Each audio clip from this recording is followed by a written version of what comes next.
Evet, Aşık Oyunları serisinin ilk filmine hoş geldiniz. Derin Universe sakinleri. Şak şak şak şak şak şak şak. May the odds be ever in your favor. Merak etmeyin. İngilizce konuşmayacağım. Aksanım için şimdiden özür diliyorum.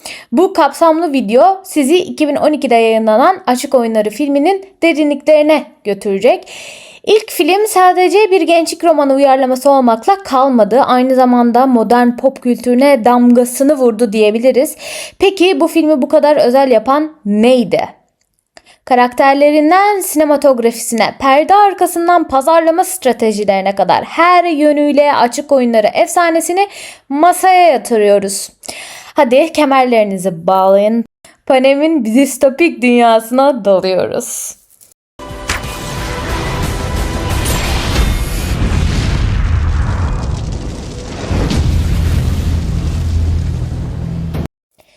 İlk başta ana karakterleri detaylıca bir inceleyelim istiyorum. Çünkü ilk filmin başarısının büyük bir kısmı akılda kalıcı ve çok boyutlu ana karakterlerine dayanıyor aslında. Her biri kendine has özellikleri ve gelişimiyle izleyiciyi kendine bağladı. Şimdi Katniss, Peeta, Haymitch, Effie ve diğer önemli karakterlere bir bakış atalım. İlk karakterimiz, ana karakterimiz Katniss Everdeen. Distopik Panem ülkesinin 12. mıntıkasından gelen Katniss, filmimizin asi ruhlu baş kahramanı. Küçük kız kardeşi Prim'i korumak için gönüllü olduğunda biliyorsunuz ki I volunteer as a tribute repliğini duyar duymaz tüylerimiz diken diken olmuştu. Onun cesaretine hayran kaldık. Katniss'in okçuluk konusundaki yeteneği ve hayatta kalma içgüdüsü inanılmaz. Karakterin bir modern zamanlar Amazonu gibi hissettiriyor aslında. Soğukkanlı ve mesafeli duruşunun altında ailesine, sevdiklerine karşı müthiş bir sevgi barındırıyor. Oscar ödüllü Jennifer Lawrence Katniss'a hayat verirken karakterin hem kırılgan hem de güçlü yönlerini mükemmel bir şekilde dengelemiş. İlginç bir perde arkası bilgisi var. Jennifer Lawrence Katniss rolü için fiziksel görünüm konusunda dayatmalara boyun eğmemiş. Yapımcıların açık oyunları bu. 10 pound yani 4-5 kilo vermen gerek telkinine karşı neden karakterimizi gereksiz yere zayıf gösterip genç kızlara ulaşılamaz bir güzellik ideali sunalım? Katniss güçlü, sağlıklı ve zinde olmalı diyerek itiraz etmiş. Yani bu kararlı tutum Katniss'ın ekrandaki inandırıcılığına da yansıdı. Sonuç Katniss açlığın penceresindeki yani açlığın bu dibindeki bir dünyanın kahramanı olarak hem gerçekçi bir fiziksel görünüme hem de ilham verici bir rol modele duruşuna sahip oldu. Ay konuşamadım. O kadar seviyorum ki Katniss karakterini. Bence özellikle filmlerde kadınların betimlenmesi, distopik, fantastik, bilim kurgu filmlerinde Katniss'ın rolü çok büyük. Peeta Mellark'a geçelim. Ekmekçi lakaplı Peeta, naif görüntüsünün ardında stratejik zeka barındıran yüreği altın gibi bir karakterimiz. Ay ölüyordum. Katniss'ın çocuklukta kendisine verilen bir somun ekmek sayesinde hayatta tutunduğunu hatırlarsak Peeta'nın ekmek kadar temel ve hayat kurtarıcı bir rolü olduğunu söyleyebiliriz. Arenada vahşet kol gezerken Peeta'nın en büyük silahı ve gücü okçuluğu değil, insanlığı ve empatisi olmuştu aslında. Rakiplerine karşı bir şefkat gösterebilecek kadar saf ama gerektiğinde kurnaz. Örneğin hayatını kurtarmak için kendini çamura kamufle ederek kayanın bir parçası gibi gizlenmesi hem sanatsal hem de aşırı zekiceydi. Bu yeteneğini ailesinin fırınında pasta süsleme işinde çalışmasına borçlu bu arada. Peeta rolüne hayat veren Josh Hutcherson yumuşak huylu ama kararlı bir karakter çok sevilebilir kıldı aslında. Hatta serinin yazarı Susan Collins Josh'un seçmelerdeki performansından hemen etkilenmiş. Daha 3. repliğinde müthiş olacağını anlamıştım. Peeta'nın mizahını, sıcaklığını tam isabet yakaladı diye övgüde bulunmuş. Peeta Katniss'ın kalbini kazanırken bizim de gönlümüzde ekmeğini taştan çıkaran fedakar bir kahraman olarak yer aldı şimdi. Peki Gale Hawthorne, Katniss'ın çocukluk dostu ve kaçak avlanma ortağı Gale. Filmde çok fazla ekran süresi almasa da hikayede önemli bir yere sahip kendisi. Gale'ın özünde bir isyankar ruh ve sert bir adalet duygusu var. Henüz arenaya çıkmadan önce bile Kapitol'ün zulmüne baş kaldırmaya hazır. Kıvılcım bekleyen bir barut fıçısı adeta. Liam Hemsworth'ın canlandırdığı Gale yakışıklılığı ve kararlı bakışıyla tam bir mıntıka asi genç arketipi. Gale ile Katniss'in arasında romantik bir gerilim hissediyoruz. Bu da hayatlarını aslında karakterin hayatını ikiye ayırıyor. Peki Team Gale mı Team Pita mı? Hayranları da ikiye ayırmıştı film. Tatlı bir bölünmeye gitmiştik. Hemen itiraf edelim. Sizin takım hangisiydi? Alta yazın. Gale'ın güçlü yanı Katniss'e olan sarsılmaz sadakati ve ailesine kol kanat geren korumacı tavrını görüyoruz. Fakat talihsizlik Katniss arenadayken onun yapabileceği tek şey ekran başında izleyip endişelenmek. Bu arada bir not düşelim. Kamera arkası anılarında Liam Hemsworth, Jennifer Lawrence'la çektikleri öpüşme sahnelerinden önce Jennifer'ın özellikle sarımsaklı veya ton balıklı yiyecekler yemeyi alışkanlık haline getirdiğini esprili bir dille anlatmıştı. Bu da bir perde arkası bilgisi olarak verelim. Yani Gale ve Katniss'in öpüşme sahnesindeki buruk ifadeyi gerçek hayatta Liam'ın yaşadığı ufak bir zorluk olarak düşünebiliriz. Gale'dan sonra geçeceğimiz karakter Haymitch Abernathy. Sarhoş akıl hocası. Bu konsepti kulağa ne kadar çılgın gelse de Haymitch karakteri tam da bu tanıma uyuyor. 12. mıntıkanın geçmişindeki kazananı olan Haymitch, zaferin getirdiği travmayı alkolle bastırmaya çalışırken bir yandan da Katniss ve Pita'ya akıl hocalığı yapıyor. Woody Harrelson Haymitch'e müthiş bir alaycı humor ve derinlik kazandırdı. Her sahnede elindeki içki dolu kadehiyle sanki bu acımasız oyunu ancak böyle hazmedebiliyorum der gibiydi ki aslında çok daha doğru bir betimlemeydi.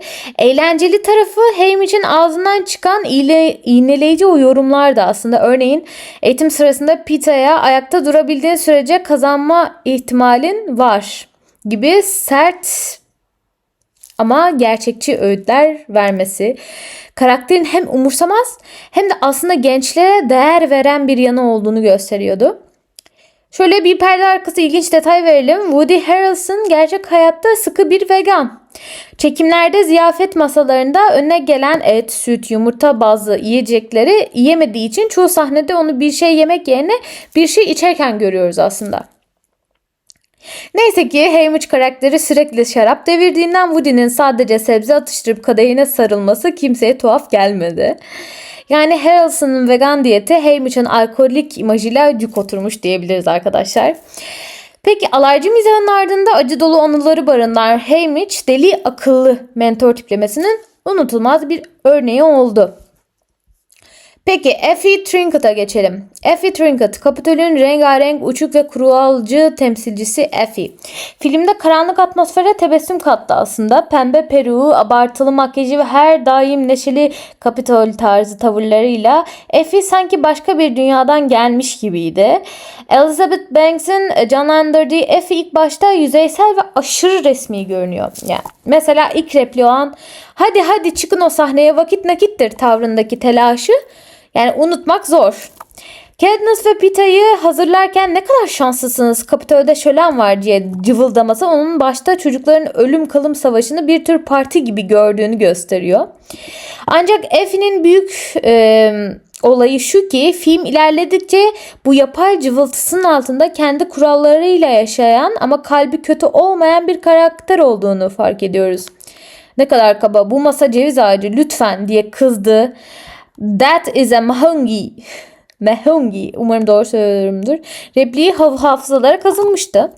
Sahnede bile bizi güldürmeyi başardı. Effie Kapitol'ün gösterişim odasının vücut bulmuş hali adeta. Kıyafetleri başlı başına bir karakter gibiydi. Hatta yapım ekibi Effie'nin kıyafetlerine o kadar özen göstermiş ki ünlü moda markası Alexander McQueen imzalı kıyafetlerle dolu bir gardırop hazırlanmış ve Kapitol kültürünü yansıtmak için özel bir moda bloğu bile açılmış. Bu bloğu pazarlama bölümünde daha detaylı bir şekilde anlatacağım bu arada. Peki Effie Trinket tüm tuhaflığına rağmen hayat enerjisiyle ekrana renk katıyor ve Katniss ile Pita'yı veda ederken gözyaşlarını tutamayacak kadar da insani bir tarafı olduğunu gösteriyor. May the odds be ever in your favor. Şansınız daim olsun. Biliyorsunuz bu sözü onun ağzından çıkınca içindeki iyi dileklerin samimiyetine biz de inandık aslında. Peki diğer önemli karakterlerden şöyle bir kısaca geçelim. İlk filmde Katniss ve Peeta'nın bu iki karakter dışında da unutulmaz yan karakterler vardı. Sina ve Katniss'ın stilisti ve belki de Kapitol'daki gerçek tek dostu. Altın gözlemeleri ve sakin Özgüveniyle Lina Kravitz gözlemeleri mi dedim ben? Altın gözlemleri, sakin özgüveniyle. Acıkmışım sanırım. devam.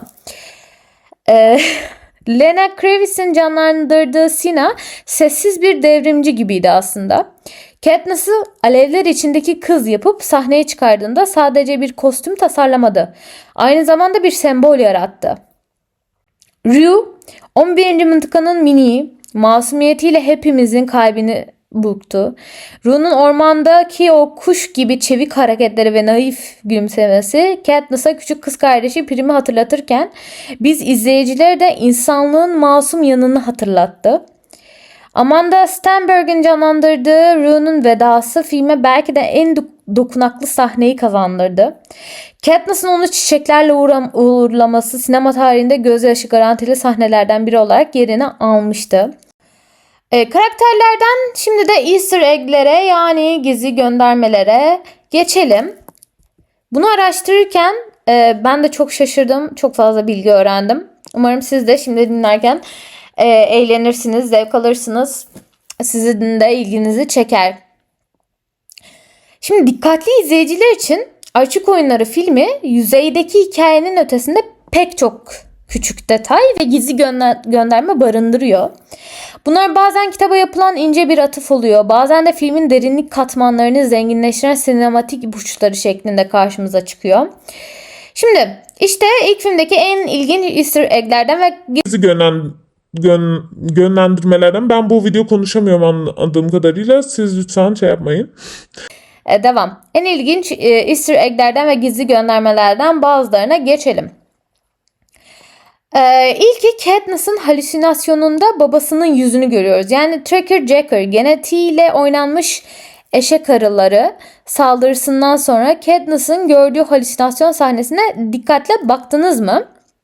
Katniss baygınken maden işçilerinin çalıştığı bir flashback hayal görüyoruz. İşte o sahnede madende çalışan bütün işçilerin Katniss'ın vefat eden babasının yüzüne sahip olduğunu fark edebilirsiniz. Bu filmin duygu dünyasına yapılmış harika bir görsel gönderme. Katniss'ın zihni zehir altında bulanıklaşırken bile babasını her yerde görmesi, onun bilinç altında nasıl bir travma ve özlem yaşadığını simgeliyor. Bu detay açıkça belirtilmiyor ama yönetmenin zekice yerleştirdiği ve çoğu izleyicinin ilk başta kaçırdığı bir Easter egg olarak filmde yer alıyor. İkinci noktaya geçelim. Rue'nun bahis oranlarındaki sürpriz değişimi. Şimdi bu ne? Oyunlar başlamadan önce her bir haraç yani tribute için bahis oranları açıklanıyordu. Küçük Rue'ya başlangıçta pek şans tanınmamış olacak ki ekranda Rue eksi 60'a 1 gibi oldukça düşük bir ihtimal gösteriliyordu. Fakat Katniss ile dostluk kurup dikkatleri üzerine çekmeye başladıktan sonra filmde göz açıp kapayıncaya kadar kısa bir an içindeki panodaki Rue'nun oranı 7'ye 1 olarak güncelleniyor. Bu hızlı detay belki de birçok kişinin gözünden kaçtı ama aslında Kapitol bahisçilerinin ve halkının Rue-Katniss ittifakının ne kadar etkilendiğini gösteriyor. Küçücük bir kızın kazanma şansının birden artması arenada oluşturdukları hikayenin gücüne dair hoş bir ayrıntı. Diğer bir Easter egg gizli göndermeye geçelim. Kitaptan filme ince dokunuşlar oldu tabii ki de. Filmde bazı anlar var ki kitap okurlarına gizli bir selam. Örneğin Katniss Kapitol'daki yemek salonunda hizmet eden dilsiz bir hizmetkar kıza kısa bir bakış atıyor. Bu sahne kitapta önemli yer tutan Avox yani Kapitol'e ihanet cezası olarak dili kesilen suçlu karakterine ufak bir gönderme. Filmde Avox'un hikayesine derinlemesine girilmiyor. Ancak yönetmen o karakteri arka planda göstererek kitaba aşina olanlara bakın biz onu unutmadık diyor. Yine Ryu'nun şarkısı ve alaycı kuş Mockingjay ıslığı filmde hem duygusal anlar hem de gelecekteki isyanın sembolü olarak kullanıldı. Rue ve Katniss'in ıslıkla iletişim kurduğu o motif serinin ilerleyen filmlerinde marş haline gelecek The Hanging Tree şarkısının ve genel olarak alaycı kuş sembolünün tohumlarını ekti aslında. Bu küçük motif ilk filmde bir Easter egg gibi gizlenmiş bir anlam taşıyor. Katniss'in farkında olmasa da o hani ıslık ileride bir devrimin müziği olacak. Bu da serinin bütünlüğüne yaptığı harika bir göndermelerden biri yani. Görsel sembollere geçelim filmdeki. Film boyunca görünen bazı semboller de meraklı gözlere ödül gibi diyebiliriz. Mesela Mockingjay yani alaycı kuş rozeti zaten filmin en bariz sembolü. Ama her yerde karşımıza çıkıyor arkadaşlar. Her yerde.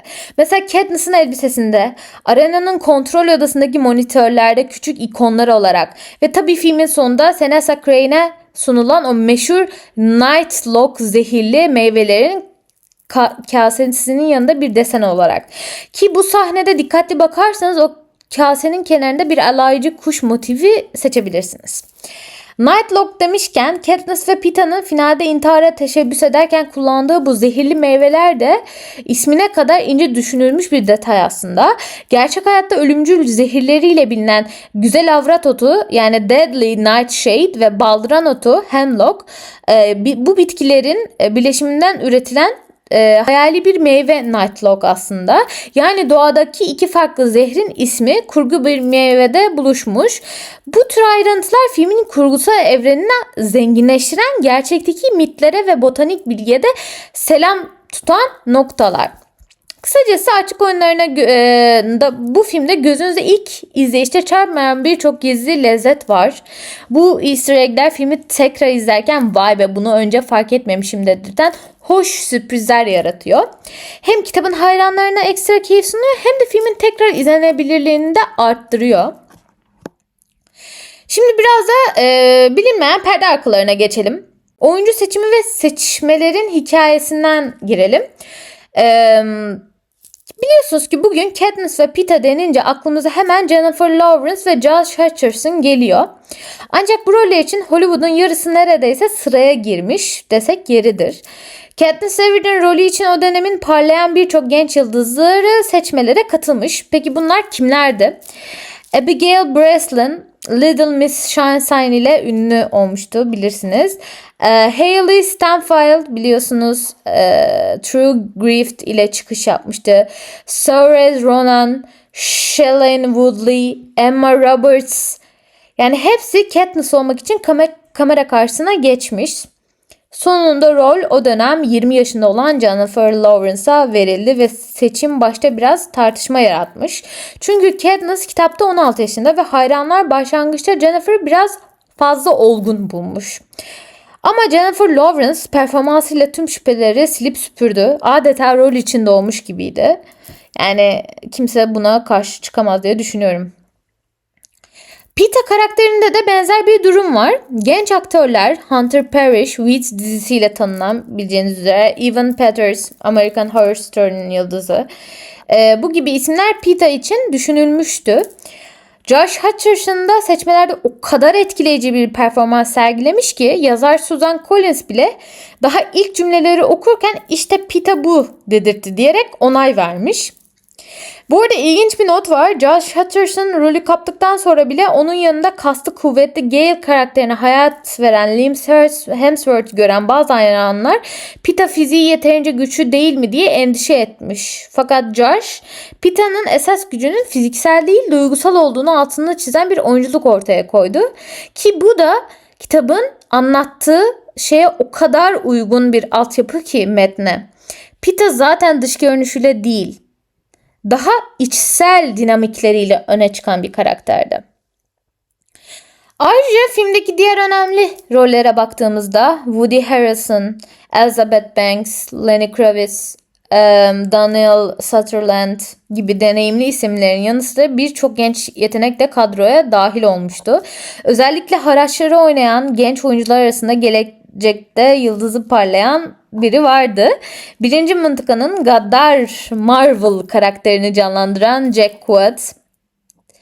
Yani evet, ünlü aktör Dennis Quaid ve Meg Ryan'ın oğlu.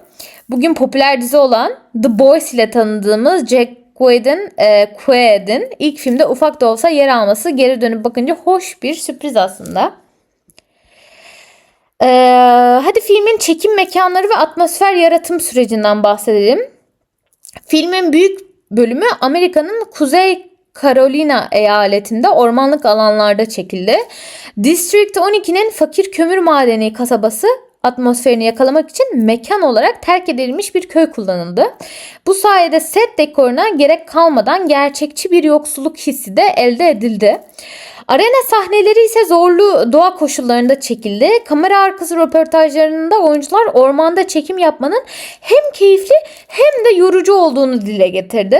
Özellikle Pita'nın kendini kamufle ettiği sahne, hani şu kayalara karışıp bataklığa saklandığı an, gerçekten de ilginç bir çekimmiş. Josh Hutcherson yıllar sonra bu anıyı şöyle anlatıyor. Asheville dağlarında ormanın ortasında çekmiştik ve etrafımda bir sürü yılan vardı. Ya düşünün, vücudunu taş desenli boyalarla kaplayıp saatlerce toprağın içinde yatmak zorunda ve etrafta yılanlar dolaşıyor. Yani wow. Yani oyuncular gerçekten arena koşullarını bir nebze yaşamış diyebiliriz. Bir diğer kayda değer detay ise çekimler mümkün olduğunca dijital kamera yerine analog film ile yapılmış. Yani yönetmen Gary Ross sıkışık çekim takviminde dijital kameraların teknik aksaklık riskiyle uğraşmak istememiş. Bu tercih görüntüleri hafif grenli ve ham bir dokuda kazandırdı ki bu da District 12'nin kasvetli atmosferine uyum sağladı. Film ekibi ayrıca gerçek mekanları maksimumda kullandı bu arada. Kapitol'ün gösterişi salonları için stüdyoda büyük setler kurulmuş ama açık hava çekimlerinde gerçek doğa ışığı ve mekanların dokusu yansıtılmış. Şimdi yönetmenin tarzına ve senaryodaki kararlara geçelim. İlk filmin yönetmeni Gary Ross, projeye imzasını atan en önemli yaratıcı güçlerden biri. Collins'in romanı Katniss'in birinci tekil şahıs anlatımıyla yazıldığı için film uyarlamasında hikayeye ek sahneler eklemek gerekmişti. Ross ve ekibi izleyicilerin sadece Katniss'in gördüklerinden fazlasını anlaması amacıyla dahiyane bir karar aldı. Oyunların kontrol merkezini ve Başkan Snow ile baş yapımcı Seneca Crane'in sahnelerini eklemek. Bunlar müthiş kararlar. Kitapta yer almayan bu sahneler sayesinde arenada olup bitenlerin arka planını, oyunların aslında nasıl manipüle edildiğini görebiliyoruz. Mesela Seneca Crane'in o muhteşem sakallı adam ekrana dokunarak ormanda ateş çıkarması, mutasyonları arenaya salması gibi anlar seri, yani bize şunu göster, kapalı bir kutu değil, her şey bir şovun parçası mesajını verdi. Bu eklemeler filmin dünyasını genişletti ve hikayeyi sadece Katniss'in bakış açısından çıkarıp büyük resme bakmamızı sağladı. Rose'un bir diğer belirgin tercihi de kameranın kullanımı oldu aslında. Ona birazdan sinematografi bölümünde de değineceğiz daha detaylı, ancak burada da vurgulayalım. Rose seyirciyi Katniss'in yerine koymak için cesur bir şekilde el kamerası tekniğini kullandı. Shaky cam denilen şey. Bu sayede özellikle aksiyon anlarında izleyiciyi sanki Katniss'la birlikte koşuyor, saklanıyor, nefes nefese kalıyor hissine kapıldı ve bu bizi filmde hissettirdi. Yani bu karar bazı izleyiciler için baş döndürücü olsa da filme ayrı bir özgünlük kattı diyebiliriz. Ayrıca Rose şiddeti dozunda göstermek konusunda da bilinçliydi. Genç kitleye hitap eden bir film olduğu için aşırı kanlı görüntülerden kaçınıldı. Ölüm sahneleri genelde hızlı kurgu ile verildi. Örneğin açılıştaki kornukopya katliamı sahnesinde belki de sinema tarihinin en bulanık aksiyonlarından biridir bu. Bilinçli olarak net göstermeyip hızlı kesmeler ve sarsıntılı görüntülerle o dehşeti hissettirip mide bulandırmamaya çalıştı. Bu tercih filmin PG-13 yaş sınırında kalmasını sağladı ama aynı zamanda bazı eleştirmenlerden de şu yorumu aldı: keşke aksiyonu daha net görebilseydik. Yine de Rose, Hollywood parıltısından arınmış gerçekçi ve sert bir ton yakalamak istemişti ve bunda başarılı oldu. Oyuncu yönetimine gelirsek, Rose özellikle Jennifer Lawrence'ın performansına çok güvenip onu serbest bırakmış. Hatta PTSD yani travma sonrası stres bozukluğu belirtilerini Katniss'a yansıtması için telkinlerde bulunmuş. Katniss'ın dalgın bakışları, ani öfke patlamaları ve duygularını bastırışı bu yüzden oldukça inandırıcı geldi aslında hepimize. Bu arada ilk film hakkında belki de en şok edici gerçek elde ettiği inanılmaz gişe başarısı. Açık oyunlara çıktığı hafta sonu ABD'de tam 155 milyon dolar hasılat yaptı. Bu rakam o dönem için tüm zamanların en iyi açılış yapan orijinal filmi demek. Yani bir serinin devam filmi olmayan filmler arasında bir rekor. Ayrıca Mart ayında vizyona giren filmler arasında da tarihteki en yüksek açılışı gerçekleştirdi. Bu başarıyı bir perspektife oturtmak gerekirse o zamana kadar genç yetişkin roman uyarlamaları içinde başı çeken Twilight, Alacakaranlık serisinin ilk filmi açılış hafta sonu 69 milyon civarı yapmıştı. Açık oyunları ise bunu ikiye katlayıp geçti zaten. Dünya genelinde de film yaklaşık 695 milyon dolar gişe yaptı. Ya bu sayılar gerçekten dudak uçuklatıcı. Hem stüdyonun yüzünü güldürdü hem de bu seri kesin devam filmlerini görecek dedirtti. Nitekim de öyle oldu. Toplam 4 filmle seri tamamlandı ki halen daha devam ediyor. Ben bu videoyu çekerken yeni filminde geleceği haberleri çıktı. Gişe rekorları sadece sayısal bir başarı değil. Aynı zamanda filmin kültürel fenomen haline geldiğinin göstergesi. 2012'de çıkan bu ilk film halen daha evrenini genişletmeye devam ediyor. Şimdi bu şaşırtıcı detaylar açık oyunları efsanesinin sadece perdede görünenlerden ibaret olmadığını kanıtlıyor. Hem yapım aşamasında yaşananlar, hem film ile kitap arasındaki farklılıklar, hem de filmin kırdığı rekorlar bakımından ilk film hakkında bilmediğimiz pek çok ilginç nokta var. Bu da bizim gibi meraklı izleyiciler için her zaman sohbet edilecek yeni bir şeyler anlamına geliyor.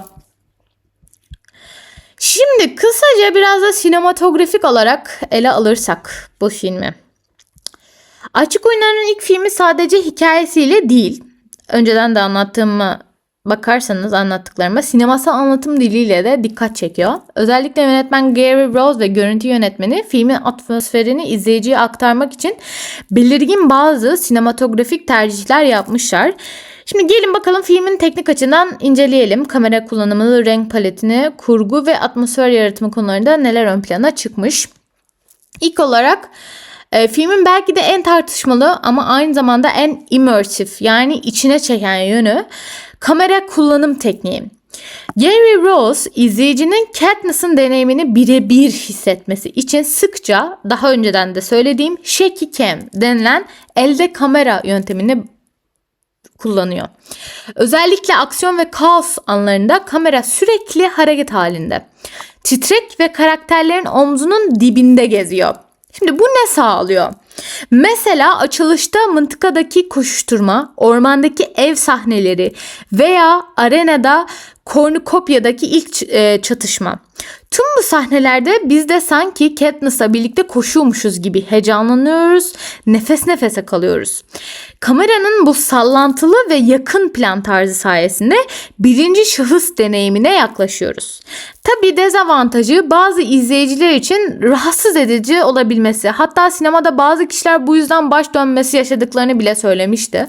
Ancak burada amaç savaş ve karmaşanın net bir tabloda sunulmasından ziyade orada olma hissi yaratmak. Bu da filme belgeselvari bir gerçeklik katıyor. Kapitol'deki sahnelerde ise kamera biraz daha sabit ve klasik açılara dönüyor. Bu da bilinçli bir tercih. Yani District 12 ve Arena düzensiz ve vahşi. Kapitol ise kontrollü ve düzenli.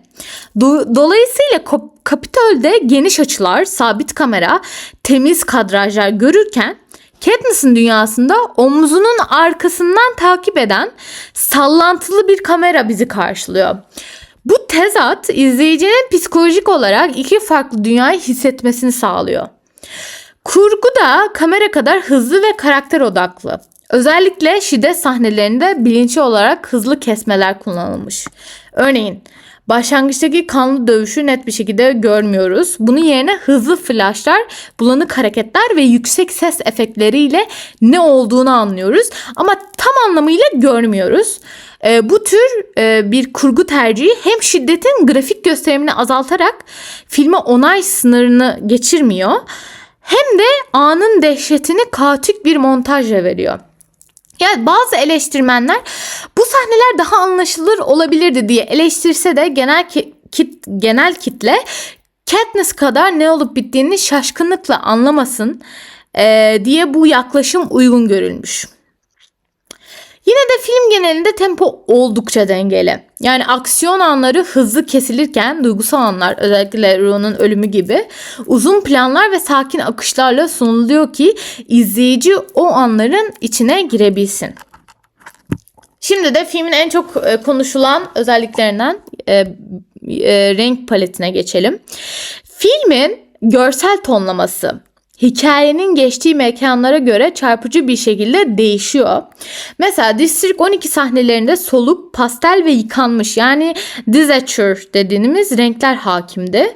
Maden kasabasının grileri, tozlu kahverengileri, fakirlik ve umutsuzluğu yansıtan donuk tonları kullanılmış. Katniss'in evinde bile renkli tonlar olabildiğince mat. Renkli değil yani. Sanki hayatın tüm canlılığı emilmiş gibi. Bu bölümde doğal ışık kullanımı da oldukça fazla. Güneş ışınları filtrelenmemiş ve gölgeler keskin. Bu da belgesel hissini pekiştiriyor aslında. Bu bir kurgu değil de gerçekten oradayız duygusunu arttırıyor. Kontrast olarak da Kapitol sahnelerine geçtiğimizde adeta bambaşka bir palet karşılıyor bizi. Canlı, parlak, zengin renkler. İşte fuşya pembeler, neon turkuazlar, altın sarılar. Kapitol halkının kıyafetlerinden şehrin mimarisine kadar her şey aşırı doygun renklere sahip. Burada yapay bir aydınlatma ve pürüzsüz bir görüntü hakim. Yani mıntıkanın doğal ve sert ışığı yerine Kapitol'de her şey yumuşacık parlıyor. Muhtemelen her yerde LED ışıklar ve teknoloji var bu arada. Bu renk kodlaması sınıfsal ve kültürel farkı mükemmel ifade ediyor. Yani mıntıkalar eşittir hayatın rengi solmuş. Kapitol eşittir aşırılıktan parlayan renk cümbüşü. Arena bölümleri ise enteresan bir orta yol tutturuyor. Fark etmişsinizdir. Orman yeşili ve kahverengisi doğal bir renk paleti sunsa da belli kritik anlarda renkle oynanmış. Örneğin Katniss'in zehirli dumana maruz kaldığı sahnelerde görüntü sarımsı ve yeşilimsi bir hal alıyor. Zehir etkisini renge yansıtmışlar aslında. Gece sahnelerinde mavi ton hakim. Şimdi bu ne? Soğuk ve tehlikeli atmosfer için klasik bir tercih bu. Ateş sahnesinde turuncu ve kırmızılar tabii ki patlıyor. Yani arena duruma göre renk hikayesini değiştiriyor. Burada atmosfer yaratımında müthiş bir iş çıkarılmış gerçekten de. Yani orman sahneleri gerçekten nemli, bunaltıcı veya ürpertici hissettiriyor. Bunu sadece oyunculukla vermek imkansız.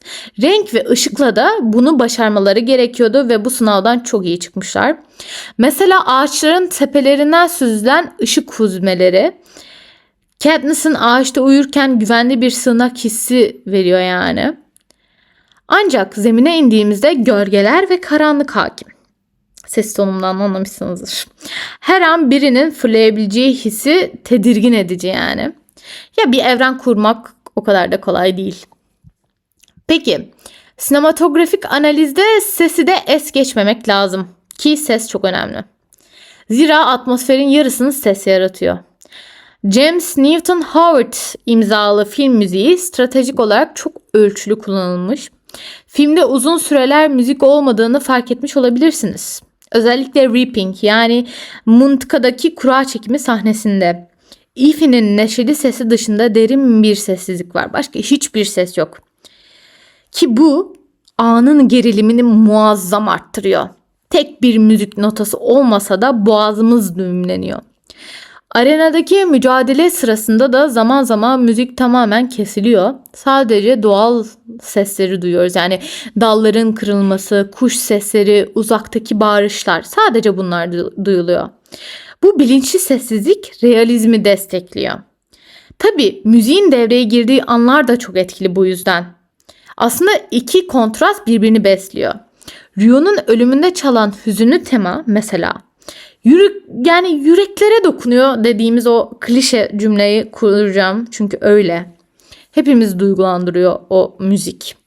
Katniss'in okunu gökyüzüne ateşlediği ve selam verdiği sahnede başlayan o duygu yüklü melodi pek çok izleyici gözyaşlarına boğmuştur ki o izleyicilerden biri de benim efendim. Ayrıca Horn of Plenty adlı Panem Marşı.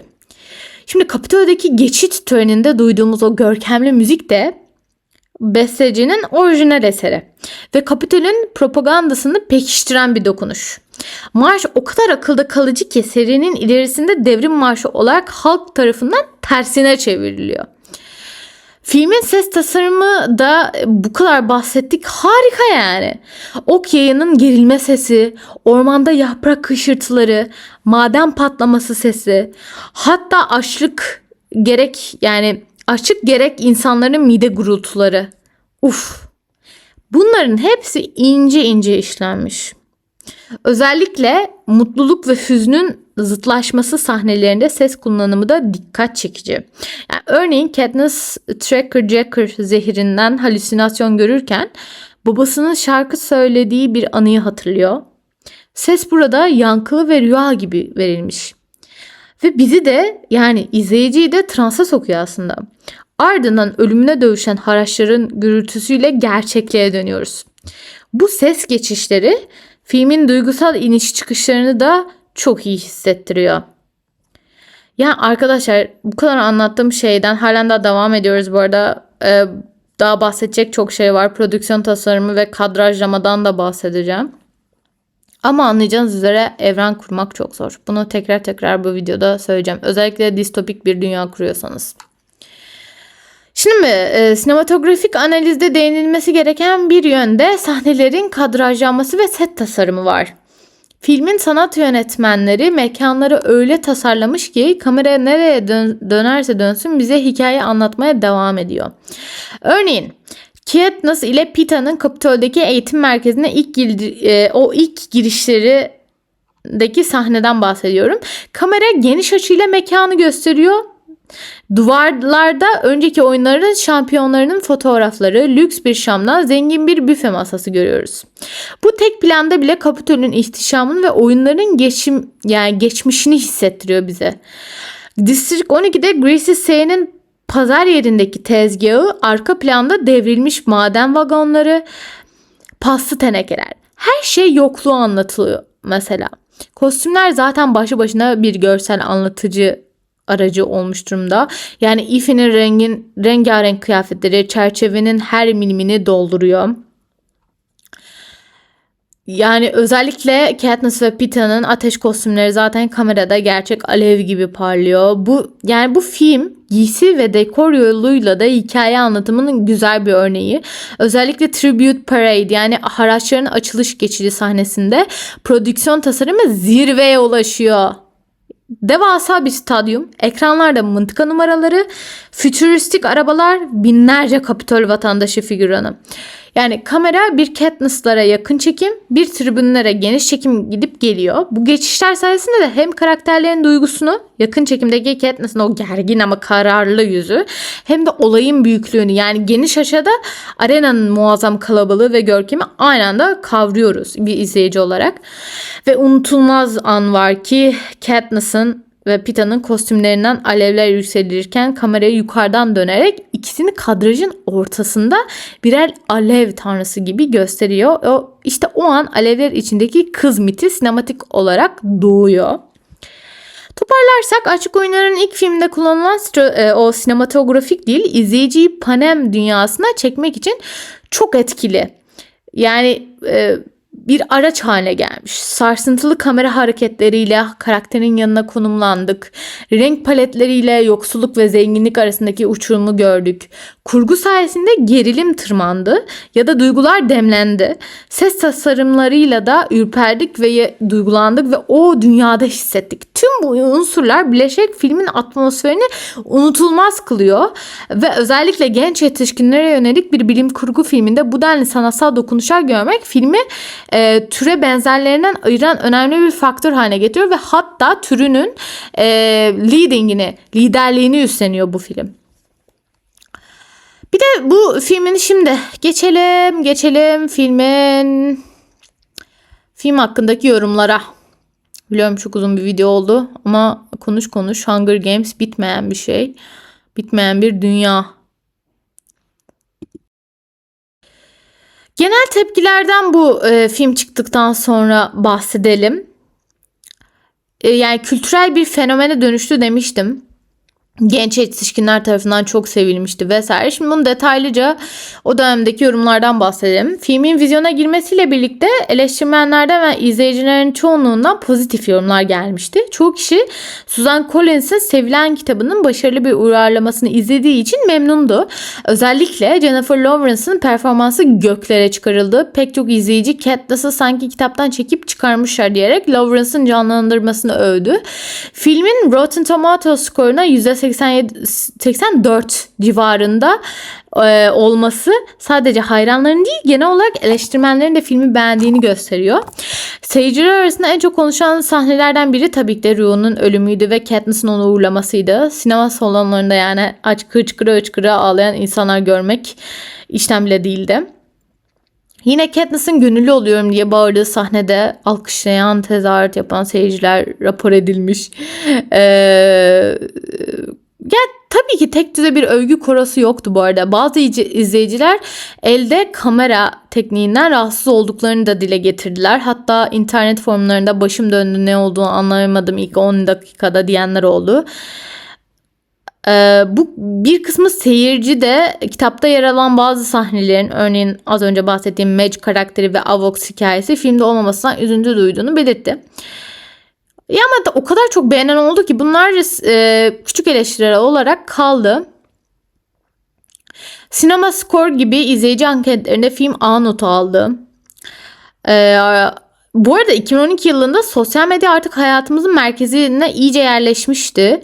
Bunu PR, pazarlama teknikleri, stratejileri bölümünde de konuşacağız ama Açık Oyunları bu mecralarda muazzam bir etki yarattı. Yani filmin vizyona girmesiyle birlikte Twitter'da, Facebook'ta, Tumblr'da sayısızca paylaşım yapıldı.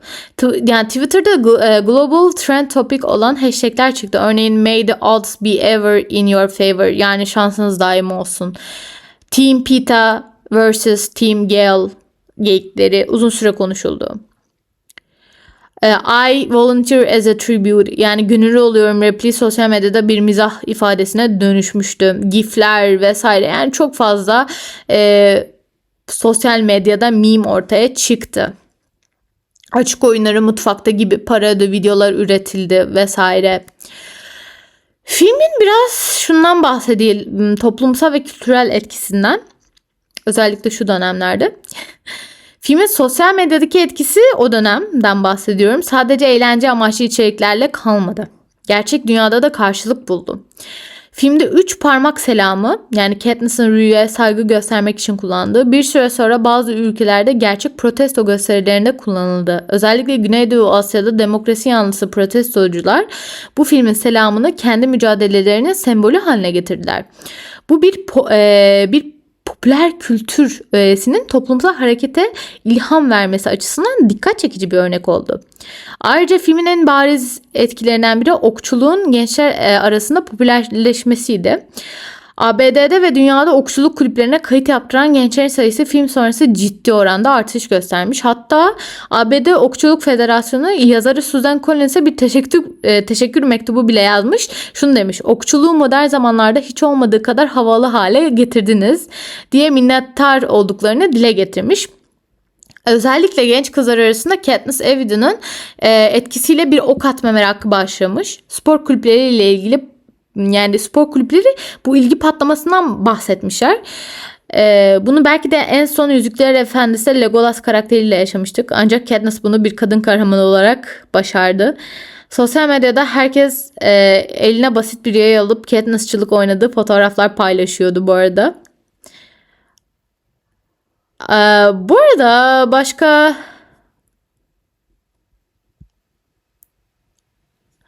Bu arada bazen eleştiriler de almış. Onlardan da bahsedelim. Zeytin tenli diye tarif edilen Katniss'ın beyaz tenli bir aktris oynuyor oluşu kimi formlarda eleştiri aldı. Ancak bu zaman dilimi, yani bu zamanla dindi, çünkü Jennifer Lawrence'ın performansı bu tip yüzeysel itirazları unutturdu.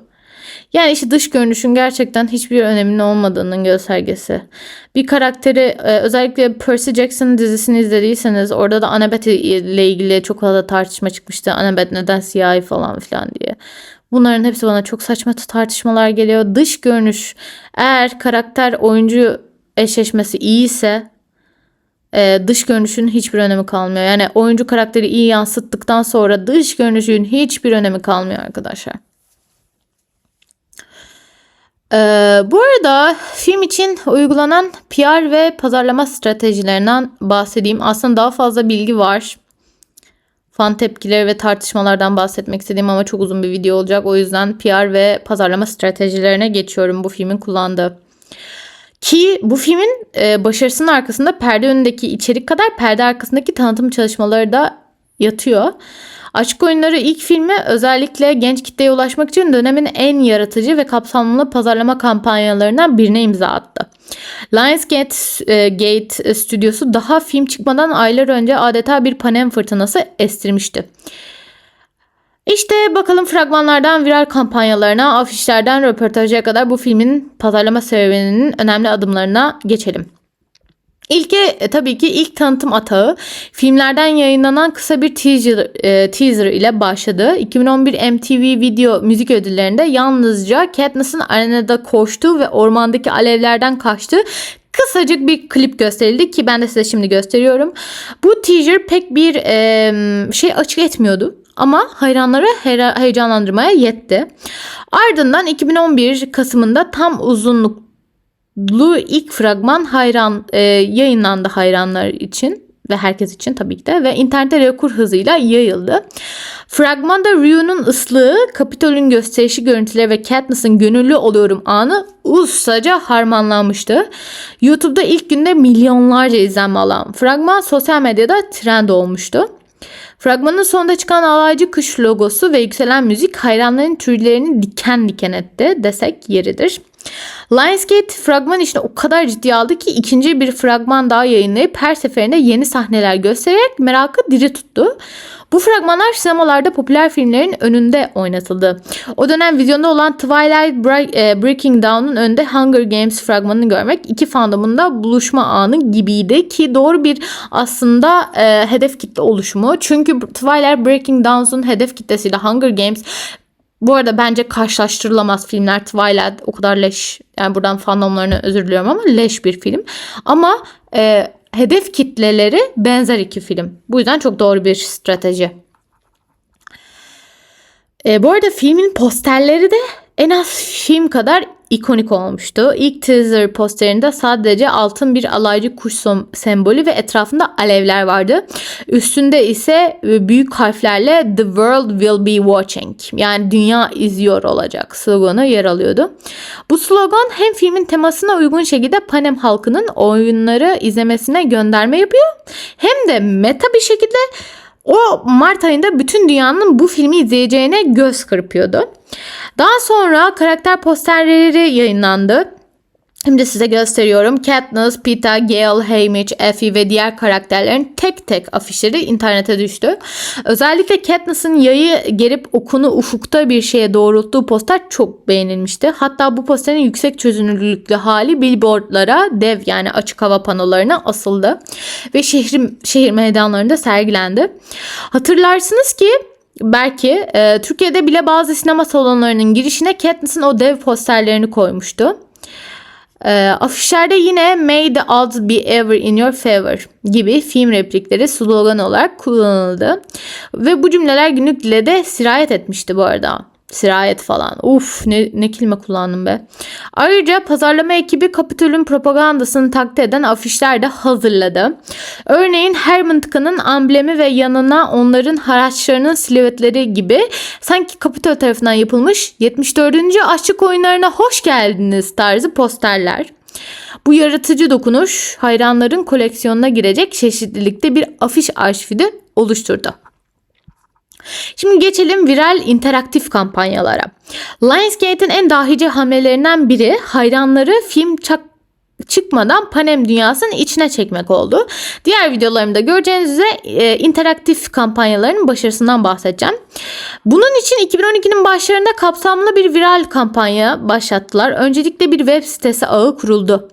Tüm resmi siteler PN uzantılıydı, yani Panem'in kısaltılması. Örneğin thecapital.pn diye bir site açıldı ve bu siteye girenleri Panem vatandaşları gibi karşılayan bir sistem kuruldu. Ziyaretçiler siteye girip Panem kimlik kartı alabiliyor. Bir mıntıkaya atanıyor ve Kapitol tarafından onlara özel hazırlanmış propaganda mesajlarını görebiliyorlardı. Bu gerçek dünya ile kurgu evreni kurgulu dünyasını harmanlayan muazzam bir deneyimdi. Hayranlar sosyal medyada "ben 4. mıntıkaya kayıt oldum, balıkçı oldum" gibi paylaşımlar yaparak bu olaya dahil oldular. Yani evrene dahil oldu bütün tüketici, yani izleyiciler. Dahası Capitol Culture adında bir Tumblr blogu açıldı. Bu blog tamamen Capitol'un moda dergisi konseptindeydi. Yani Panem'de yayın yapan Vogue dergisi gibi düşünün. İçinde Effie Trinket'ın modaları, Capitol'den stil tüyoları, Sinan'ın favori parfümü gibi eğlenceli içerikler vardı. Lionsgate moda dünyasında bu kampanyayı çekti. Yani gerçek tasarımcılarla anlaşıp Capitol karakterlerinin kıyafetlerini ön plana çıkardılar. Hatta New York ve Los Angeles'ta bazı billboard reklamları vererek gerçek hayatta da Capitol Culture markasıyla kafaları karıştırdılar. Mesela dev bir parfüm reklamı gibi görünen afişte sadece "Sina l'essence du champion" yani şampiyonun özü yazıyordu. Bu bir şişe resmediliyordu aslında. Küçük puntolarla Capitol Couture logosu vardı. Bu şekilde hikayenin hayranları anladı ki bu filmden bir viral kampanya. Ama bilmeyen biri için görse gerçek zannedebilirdi yani. Kampanyanın dahiyane bir diğer parçası da 100 gün kala puzzle. Filmin vizyona 100 gün galasına kutlamak için internette 100 farklı siteye filmle ilgili 100 yapboz parçası dağıtıldı. Yani hayranlar sosyal medyada örgütlenip bu parçaları tek tek buldular. Bir parçası mesela Entertainment Weekly sitesinde gizli, biri bir vlog yazısında saklıydı vesaire ve birleştiklerinde ortaya yeni bir film posteri çıktı. Bu hayranların kolektif zekasını ve heyecanını körükleyen bir etkinlikti. Sonuç alındığında dev bir Katniss posteri sosyal medyada on binlerce kişi tarafından paylaşılmıştı. Herkes "bu parçayı ben buldum" diyerek gurur bile yaptı. Kısacası Lionsgate dijital çağın imkanlarını kullanarak filmin reklamını gelenekselin ötesine taşımıştı. Hayranları reklama maruz bırakmadı. Reklamın bizzat parçası haline getirdi. Bu transmedya hikaye anlatım yöntemi olarak kullanılıyor günümüzde. Pek çok film tarafından da örnek alınan bir başarı oldu Hunger Games'in uyguladığı stratejiler. Filmin tanıtım turu oldukça yoğun geçmişti. Başrol oyuncuları ve yönetmen vizyon öncesi neredeyse her önemli talk show programına çıktılar. Dergi kapaklarını süslediler. Jennifer Lawrence filmin çıkışına yakın Seventeen, Glamour, Entertainment Weekly gibi dergilerin kapağındaydı. Röportajlarında hem filmden hem kendi deneyimlerinden bahsetti. Onun rahat ve komik kişiliği medyada filme ekstra pozitif bir hava da kattı. Herkes Katniss ne kadar havalı bir karakter, Jennifer Lawrence da ne kadar sempatik biri demeye başladı. Josh Hutcherson ve Liam Hemsworth de benzer şekilde genç kızların ilgisini çekecek şekilde Teen Vogue ve benzeri dergilerde yer aldılar. Basın turları çerçevesinde ekip dünyanın çeşitli yerlerini gezdi. Yani Türkiye'ye gelmediler belki ama Avrupa premierleri Kırmızı Halılar düzenlendi. Filmin Los Angeles'taki galası tam bir görsel şölen ve medya olayıydı. Yüzlerce ünlü katıldı. Kırmızı Halı'da oyuncuların kostümleri, özellikle Elizabeth Banks'in canlı kelebekli Effie elbisesi manşet olmuştu. Tüm bu PR çalışmaları filmin hedef kitlesine doğrudan dokunmayı başardı. Ayrıca stüdyo fan etkinliklerine de önem vermişti. Film çıkmadan önce bir ulusal mall turnesi düzenlendi. Jennifer Lawrence, Josh Hutcherson, Liam Hemsworth ve diğer bazı oyuncular ABD'nin çeşitli şehirlerindeki alışveriş merkezlerini gezip hayranlarla buluştular, soru cevap yaptılar. Şimdi PR stratejileri göreceğiniz üzere film için birçok ürün ve yan içerik de piyasaya sürülmüştü bu PR stratejisinin parçası olarak. Örneğin Aşık Oyunları'nın resmi kolye, rozet, tişört gibi ürünler daha film vizyona girmeden satışa çıkmıştı. Ekranda da gördüğünüz gibi Hot Topic gibi gençlerin alışveriş yaptığı mağazalar film temalı kıyafetler rafları açtı. Bu sayede gençler filmin logosunu üzerlerinde taşıyarak adeta yürüyen reklam panosu oldular. Soundtrack albümü özel olarak pazarlandığı Taylor Swift'in Safe and Sound şarkısı klibiyle birlikte MTV'de döndü. Bu da filme ekstra bir tanıtım sağladı. Şarkı o kadar tutuldu ki Grammy ödülü bile kazandı ki bu da filmin aylar sonra bile adının anılması demekte. Ayrıca D12, Maroon 5 gibi sanatçıların yer aldığı bir arkadaş şarkıları albümü yayınlandı. Bu da müzik kanalları ve platformlarında filmin adını dolaşıma soktu. Bir diğer dahice işbirliği Neyzen. Yani ilk filmde belki yok ama sonraki filmde CoverGirl ile Capitol makyaj serisi gibi büyük markalarla ortaklıklar yapıldı. İlk film içinde Çin'de bir elektronik şirketi Capitol teknolojisi temalı telefonlar çıkardı. Bu gibi yan projeler de mevcut. Bunlar PR'ın daha ticari tarafı olsa da her biri filmin adını değişik mecralara taşıdı. Ödül stratejileri olarak da genelde Oscar gibi büyük ödüller gençlik filmlerine pek yüz vermez. Bunu biliyoruz. Nitekim Aşık Oyunları da akademi ödüllerinde adaylık bazında ses getirmedi. Sadece birkaç teknik kategori için adı geçti ama aday olmadı. Ancak Lionsgate farklı bir ödül stratejisi izledi. Filmi MTV Movie Awards, Teen Choice Awards, People's Choice Awards gibi doğrudan halk ve özellikle gençler tarafından oylanan platformlarda öne çıkardı. Bu törenlere katılım sağlandı. Özel tanıtımlar yapıldı. Mesela 2012 MTV ödüllerinde filmin özel bir parodisi sahneye kondu.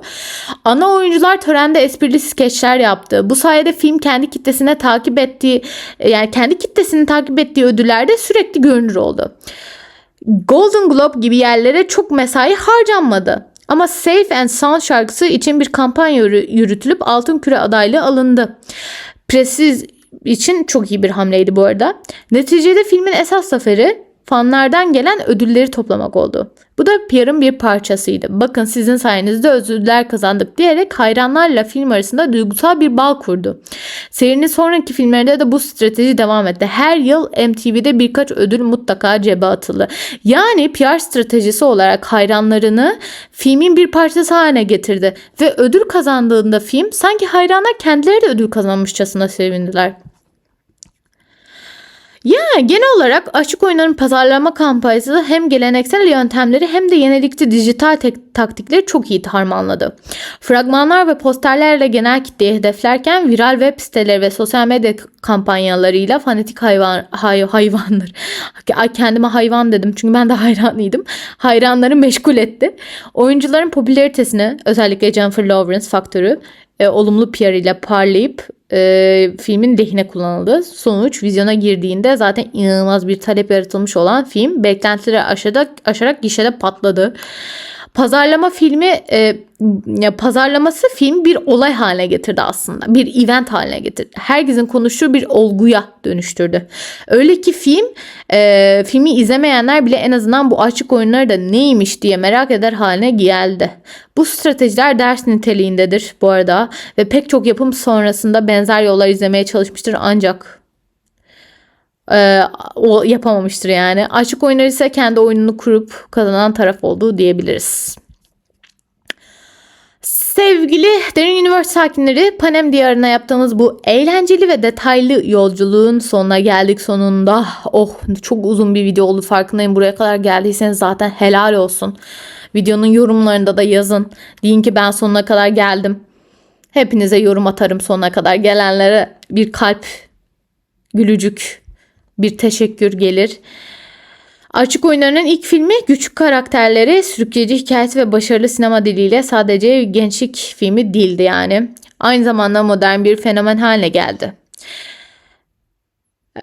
Şimdi biz de o kadar konuştum ki ağzım kurudu. Biz de bugün girişten final kadar her yönüyle bu filmi masaya yatırdık.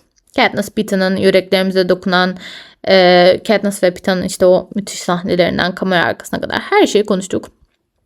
Amacımız açık oyunlarına dair bildiklerinizi tazelemek ve bilmediklerinizi de eğlenceli bir şekilde aktarmaktı. Umarım videomuz size vay be gerçekten de may the odds be ever in our favor dedirtebilmiştir. Eğer videomuzu beğendiyseniz lütfen like butonuna basmayı ve kanala abone olmayı unutmayın. Çünkü Kapitol yetkilileri aksi takdirde bize kızabilir. Evet, şaka yaptım. Neyse, yorumlarda en sevdiğiniz karakteri veya bu videodan öğrendiğiniz en ilginç bilgiyi paylaşmayı da unutmayın. Ki tartışmayı orada da sürdürmeye çok isteriz. Unutmayın, dünya izliyor olacak demiştik. Gerçekten de dünya izledi ve açık oyunları iz bırakmaya devam ediyor. Aradan yıllar geçse de her yeni nesil Katniss'ın isyanını ve Pitta'nın sadakatini keşfederek büyüleniyor. Yakın zamanda da serinin yeni filmi çıkacak. Bu da Panem'in anlatacak daha çok hikayesi olduğunu gösteriyor. Yani bu evrene dair konuşacaklarımız asla bitmez. Biz de başka videolarda belki serinin diğer filmlerine, kitap film karşılaştırmalarına ya da benzer fenomenlere dalarız. Kim bilir. Şimdi veda zamanı. Kameralar yavaşça uzaklaşıp Kapitol'ün ışıkları altında sönerken tıpkı Katniss'ın yaptığı gibi size 3 parmak selamı gönderiyoruz. Şansınız daim olsun. Bir sonraki videoda görüşmek üzere. Hoşçakalın efendim. Bye bye.